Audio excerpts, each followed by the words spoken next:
On Thursday, Amnesty International released its 2012 annual report. It says that in 2011, the human rights situation deteriorated in China with more onslaughts of persecution across the mainland, making it arguably one of the worst years since the 1989 Tiananmen Square protests. The report focused on violations of freedom of speech, the persecution of activists, and illegal land grabs and demolitions. It also referenced human rights violations in Inner Mongolia, Xinjiang and Tibet. It says this year was especially bad due to the Arab Spring movement in the Middle East and North Africa back in February. The Chinese Communist Party, or CCP, was fearful that these protests would spread to China and challenge its rule. Harassment, intimidation, arbitrary and illegal detention, and enforced disappearances towards dissent intensified.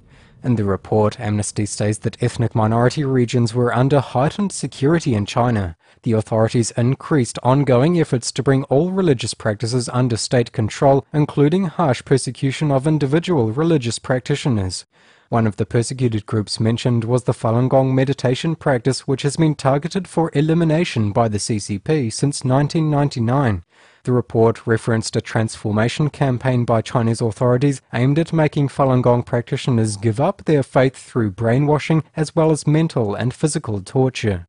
It detailed the story of Falun Gong practitioner Wang Xiaodong, who was arrested in his home in Hebei province in March. He was previously detained for 9 years, being subjected to torture and forced labor. When he was arrested this year, authorities didn't allow representation from any lawyer. As a result, 2,500 residents from his hometown signed a petition demanding his release.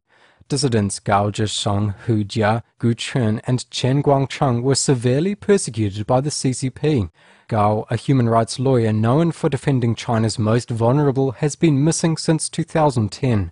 Rights lawyer Chen Guangcheng remained under house arrest but has recently moved to the US, where he will study law at New York University.